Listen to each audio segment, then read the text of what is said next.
there, it's Leona. Welcome to Zen Mindfulness Shodo. Today, we're gonna practice Shodo meditation while focusing on the Hiragana character for chi. So, let's begin our beautiful journey together. When you write a character, imagine a square about the size of the character that you are gonna write like this. First, I'm gonna write it. Then I'm gonna explain the points and tips for writing the character beautifully in detail.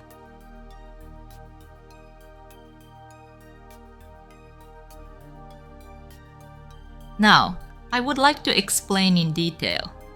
The first stroke begins from a point, a bit higher than the middle of the left half of the middle horizontal line, or slightly higher than that, or slightly to the right of that, somewhere around there.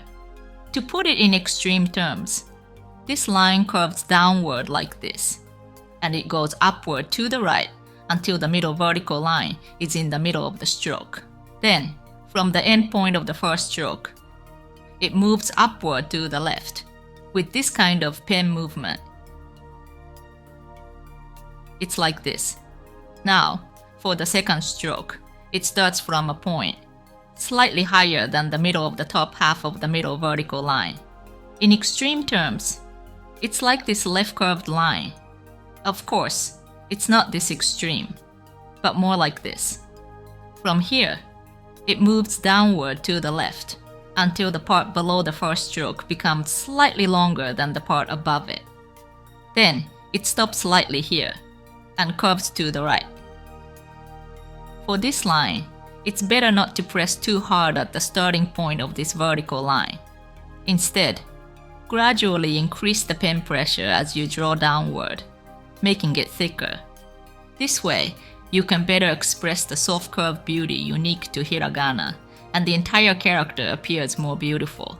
It's a line that gradually gets slightly thicker as it goes down, like this. Do you see it? Now, it curves to the right here. But when it does, I think there are quite a few people who might curve it like this. However, if you curve it this way, the turning point looks too sharp. On the other hand, if you curve it like this, the turning point is too round and looks like a rounded character. If you can write it with a roundness that's about in between these two, it will look like a more mature looking chi. As a tip, after writing the vertical line, shift the pen slightly downward by about the thickness of the pen before turning right. This is a bit too much of a shift, but it allows you to turn neither too curvy nor too angular like these, but with a roundness somewhere in between. This way, you can better express the curve beauty unique to Hiragana. After turning right here, draw upward to the right at an angle that appears parallel to the first stroke. For example, if you write like this line becomes not parallel to the first stroke. Also, if you write like this part also becomes not parallel to the first stroke. So I think it looks more balanced and beautiful if this line and the first stroke are written parallel to each other. Now, when it comes to a point below the end point of the first stroke, it curves down roundly and then gradually taper off while curving downward like this, sweeping smoothly to the middle vertical line at a height where the spaces above and below the square box appear about equal. So, if you write it so that the space above the starting point of the second stroke and the space below the ending point are about the same size, the character chi will be positioned in the center of the square box. This makes it look more balanced, and the overall character appears more beautiful. Sometimes there are people who write with a line of the same thickness all the way to the end point, like this. However, it's better to gradually taper off this last part. This creates a contrast between thick and thin lines, giving the whole character a sense of movement and making it look more three-dimensional.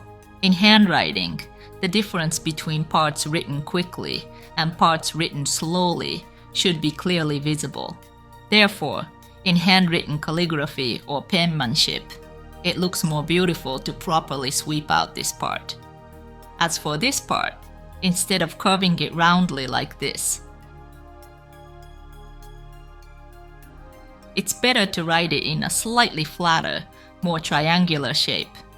Not making it completely round like this will result in a more mature-looking chi.